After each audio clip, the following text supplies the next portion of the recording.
ይገርማችሁም ግን የደስታ ምንጭ ነው ብላችሁ የምታስቡት ሰው የሐዘናችሁ ምንጭ ሲሆን አይገር ኢና ሊላሂ ወኢና ኢለይሂ ራጂዑን። አሰላሙ አለይኩም ወራህመቱላሂ ወበረካቱሁ።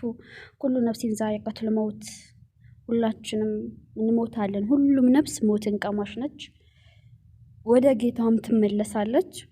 ወንድማችን ቴዲ ራያ የብሬክስ ሀበሻዊ ወንድም በዛሬው ቀን በሪያድ ከተማ ወደ አኼራ ሄዷል። በሚያሳዝን ሁኔታ በቃ እኔ እንጃ እስከ መጨረሻ ድረስ አብራችሁ ሁሉ ነገር ነግራችኋለሁ። ግን በቃ አልቅሼ ወይ ምክንያቱም ቴዲ በጣም ጥሩ ልጅ ነው። ብዙዎቻችሁ ታውቁታላችሁ። ሶሻል ሚዲያ ላይ ደግሞ ከምንም በላይ ያሳዘነኝ በቀደም እንደዚህ ማዳት የምሰራበት ቦታ እዚህ ስራ ቦታዬ ቡና የኢትዮጵያን ቡና ቆልቼ ከቆላው በኋላ ቀይ ቡኒ ሲሆን ከዛ ፈጭቼ ነው ቡና የምሰራው። የአረቦቹን ገሃዋ የምሰራው ጃሂዝ ቡና መጥቶ በኩንታል ያንን እየቆላው ነው። ከዛ ያንን ቡና ስቆላ ደግሞ እንደዚህ ፊቴና ጎንብሼ እያሸተትኩኝ ምናምን ነው የምቆላው። ልክ ኢትዮጵያ እናቶቻችን እንደሚያደርጉት ፊት እንደሚያበላሽ ስለማላቅ እንደዛ አድርጌ ደግሞ ውጭ እወጣለሁ ፀሐይ ላይ ምናምን ነገር።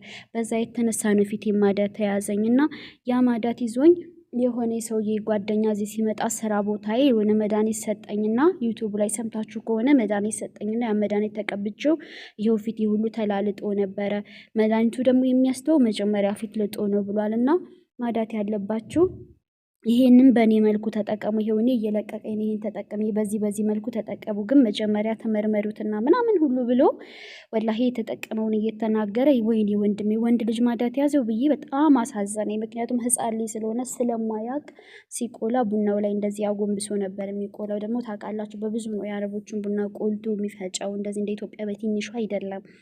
ከምንም በላይ ደግሞ ያሳዝነኝ ከስደት ከሳውዲ አረቢያ ተይዞ እስር ቤት አመት ከምናምን ተቀምጦ ከዚያ ሀገር ሂዶ እንደገና ደግሞ በየመን ባህር መከራ አይቶ እንግዲህ ቪዲዮውን ሁሉ ለቆታል ዩቲዩብ ላይ። እንደዛ ሆኖ በራብ በስቃይ መጥቶ ከመምጣቱ ገና እንግዲህ ይሄው ወደ አኼራ በሚያሳዝን ሁኔታ በዚህ ሁኔታ ሄደ ማለት ነው። ብቻ በጣም ነው የሚያሳዝነው። እዚህ ጋር ከሁሉም ነገር በፊት የምላችሁ ነገር ምንድነው፣ እንደዚህ በወጣትነት መቀጨት አለ። እንደው የሰው ሀቅ ያለብን ካለን በቃ ሌላው ምንም አይደለ። በወጣትነት ተቀጨ ምንም ሳይኖር ምናምን ከሚለው በላይ የሰው ሀቅ ካለብን የበደልነው ሰው ምናምን ካለ በቃ አፉ መባባል። በደል ስላችሁ ዝም ብሎ ትናንሽ ጥቃቅን በደል ሳይሆን ከምንም በላይ በደል ማለት በተለይ ወንዶች የቤቶቻችሁን ብር ያለባችሁ ምናምን መልሱ። እንዲሁም ደግሞ ሴቶችም እንደዛ ካላችሁ የጓደኛ ብር ምናምን ተበድራችሁ አልመልስም ብላችሁ ያላችሁ ካላችሁ መልሱ። ሁላችንም ብቻ እንጠንቀቅ። ሞትን በቻልነው አቅም ቢያንስ ሌላው አይደለም ከሰው ሀቅ ጠርተን እንጠበቅ። በረቢና በእኛ መካከል የሰራነው ወንጀል የእኛ ጌታ መሀሪ ነው። ነገር ግን የሰው ልጅ ገንዘብ በልተን የሰው ልጅ በድለን የሰው ልጅ አስለቅሰን ከሞትን ጌታችን አላህ ሱብሃነሁ ወተዓላ በባሪያና በባሪያ ባለው እንትን አይገባም። አንቺ አጅርሽን ሰተሽ አንቺ የሰራሽውን ኸይር ስራ ለሷ ሰተሽ ነው የምትከፍሊያት። አኼራ ላይ ብር የለም። ኸይር ስራ ከሌለሽ ደግሞ የእሷ መጥፎ ስራ ወደ አንቺ መጥፎ ስራ ተጨምሮ ጀሃነም ነው የምንገባው። አዘነላሁ ሚን። ስለዚህ እንደዚህ አይነት ነገር ስላለ እንጠንቀቅ። በቃ ትልቁ ነገር አንድ ወጣት ሲሞት የሚያስተምረን ነገር ምንድነው፣ በወጣትነት መቀጨቱ ብቻ ከማዘኑ በላይ ዛሬ በወጣትነት የሞታለሁና እኔ ፋንድሻ የማን ሀቅ አለብኝ ማለት አለብን። በቃ በቻልነው አቅም ከሰው ሀቅ ተጥራርተን ከሰው እንባ ተጥራርተን ነው ሞትን መጠበቅ ያለብን። ያው የሰው ልጅ ሲኖር ሞትን እየጠበቀ ነው። የሆነ ቀን ይሞታል። የሆነ ቀን በቃ የህይወቱ መቋጨት እንግዲህ ሞት ነች። ስለዚህ በዚህ መልኩ እንኖርላችኋለሁ። አላህ ከሰው ሀቅ ይጠብቀን። ወላሂ እኔ በጣም ነው የምጨነቀው። በቃ ለምን እኔ የኔ ሀቅ ያለባቸውን ሰዎች መቼም አልተውላቸውም። ኢላ የውመል ቂያማ ዱንያ ላይ ካልከፈሉኝ የውመል ቂያማ ነው የምቀበላቸው። ማንም ሰው አረብ ሀገር ፈክቶ ሰርቶ አንድ ሰው አበድረኝ፣ አንድ ጓደኛ አበድረኝ፣ አንድ ችግር ወንድማችን ቸግሮት አበድሩ ብሎ ብራችንን በልቶ ክፈለን ስንለው እምቢ ሲለን ማንም ስትቼ ይልሃሉ በቃ ይቅር የሚል ካለ ማሻአላህ ላይ ይጨምርለት። እኔ አይደለም እኔ የውመል ቂያማ መቀበል ነው የምፈልገው። ምክንያቱም አመኝ በችግር ሰዓት አንድ ሰው እንዳይሞት ረቦ ከሆነ እንዳይሞት ታሞ ከሆነ እንዲታከም አበድሬ እንደገና ሲያልፍለት ደህና ሲሆን ከዛሬ ነገ እያለ አልከፍልም እያሉ ሲጫወቱብን በጣም ያማልና አላህ ይጠብቀን። እንደው አደራችሁን የሰው ሀቅ ያለባችሁ አደራችሁን። ሌላው ነገር ቀላል ነው። የሰው ሀቅ መልሱ። ወላሂ የሰው ሀቅ መያዝ ቀላል ነገር አይደለም። ሀቁ የተያዘበት ሰው ሌት ተቀን ነው የሚያለቅስባችሁ። በተለይ አረብ ሀገር ሽንት ቤት አጥበው ማለት ነው። የሰው ሀቅ የያዛችሁ መልሱ። ይሄው እንደዚህ መሞት አለ። ወደ ቴዲ አሟሟት ደግሞ ስንመለስ አንደኛው ከማሟቱ በፊት ምንድነው አንዱ ነገር ታውቃላችሁ፣ ከባለቤቱ ጋር ይሰራ ነበረ።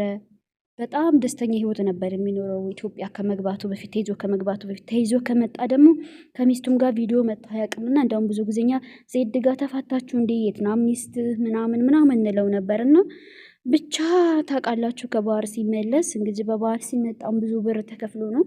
ስለዚህ ያ መመለስ አለ። በዛም በዚህም ብዙ ተዋሁነው ሊሆንም ይችላል ያልተገናኙ ፈጣሪ ወግ። ግን ሰው እሱንም እሷንም ስለምንወዳቸው ብዙ ጊዜ እኔ እንኳን ብያለቅም ሚስት ነች ለምዶ ከሚስት ጋር ማትመጣው ሲጀምር እኮ ከቪዲዮ ራሱ ጠፍቷል። ባለፈው ያን የማዳት መድኃኒት ብሎ ሰራ። እንደዚሁ አልፎ አልፎ የመን የመጣበትን ቪዲዮ ሰራ እንጂ እንደ ድሮ ካፕል ሆኖ እንደሚሰራው ቶቶሎ ቪዲዮ ምናምን እየመጣ አይሰራም። በቃ ያሁነኛው ከስደት ተመልሶ ከመጣ በኋላ ትኩረቱ ምንድነው? በቃ እዛ ጋር የአረቦች ጋር ማፍለት ስራው ላይ ነው ትኩረት ያደረገውና በጣም አስተዋይ ጎበዝ፣ እንግዲህ ለቤተሰቡ መከታ የነበረ ልጅ ነው። እኔ እንጃ አላቅም። ብቻ ለእናቱ ለአባቱ ለሙሉ ቤተሰቡ ለነብሬክስም መጽናናቱን አላህ ይስጣቸው፣ ትዕግስቱን አላህ ይስጣቸው። ይሄን የመሰለ ቆንጅዬ ልጅ ከውበት ውበት ከጸባይ ጸባይ ሲያጡት ምን እንደሚሰማቸው በተለይ እናቶቻችን አይዘኑብን። እኛ አንደኛችን በስደት ሀገር ስንሞት ከማንም ከምንም በላይ ከኛ ሞት በላይ በቃ እናት ትሰበራለች። የሞት ይረሳል ይባላል። አዎ የሚረሳለ። እናት ግን አትረሳም። እህት ወንድም ይረሳል፣ አባት ሊረሳ ይችላል። እናት ግን አትረሳም ፈጽሞ። እናት ልጇ ሞቶ ልጄ ሞተ ብላ በቃ አንድ ሰሞን ወይም አንድ ስንት ዓመት አለቀቅት አተውም። ሁልጊዜም በቃ ሀዘኗ አይወጣም። እናት ልጇ ሲሞትባት ሀዘኗ ፈጽሞ አይወጣም። እና አላህ ለእናቶቻችን ሲል ይጠብቀን። ከእናቶቻችን አጠገብ ከእናቶቻችን እቅፍ ሄደን የምንኖርበትን ነገር አላህ ያመቻችልን። ከስደት ተመቅረት አላህ ይጠብቀን። አላህዬ ደግሞ የቴዲን እናት የቴዲን አባት የቴዲን ቤተሰቦች ከምንም በላይ እናሂቱን ጥንካሬ ይስጣቸው፣ መጽናናትን ይስጣቸው፣ በቃ ትዕግስት ይስጣቸው። በቃ ፈጣሪ ቀድሮታል ልጃችን ናጣ ነው ብለው በቃ እንጃ ይጥናኑ፣ ሀዘናቸውን ሊያንሳላቸው። በተለይ የሞተበት አኳኋን በጣም ስለሚያሳዝን አደራውን አላህዬ ያ ረቢ አላህ ደግሞ ሬሳውንም ደግሞ አላህ ሀገር ያስገባላቸው። ጀናዛ አላህ ሀገር ያስገባላቸው፣ ባይናቸው እንዲያዩ ማለት ነው። እናትና አባቱ ታውቃላችሁ ቤተሰብ ብዙ ጊዜ ባይን ማየት ይፈልጋል። ሞተ እንኳን ሲባል እኔ ባለፈው ነግሬያችኋለሁ። ባህር ላይ አንደኛ ቤተሰብ የሆነ ልጅ አጎታችን ልጅ ሞተ ሲባል በቃ ቢያንስ ሬሳውን ባየ ነው ብላ ነበር የእሱ እናት ማለት ነው። አባቱም እንደዛውና እንደዛ ያስብላል። ሞተ ሲባል ዝም ብሎ ሳያዩ እናትና አባት በቃ ልጅሽ ሞተ ተቀበረ ሲባሉ በአይናቸው ታላየ በቃ ሁልጊዜም የሚመጣ ነው የሚመስላቸው ስለሚባል አላህዬ አደራውን የቴዲን ጀናዛ ለእናትና ለአባቱ ሀገር ያስገባላቸው። በአይናቸው እንኳን ቢያንስ መሞቱን ያረጋግጡ፣ መጽናናትን ይስጣቸው። ብሬክስ አላህ ይሶብርክ፣ አላህ ሶብር ይስጣችሁ። እኔ እንጃ አላህ ያጽናናችሁ። ቸኩያለሁ፣ መንገድ እየሄድኩ ነው ይህን ቪዲዮ ኤዲት ያደረኩት በጣም ስለደነገጥኩኝ።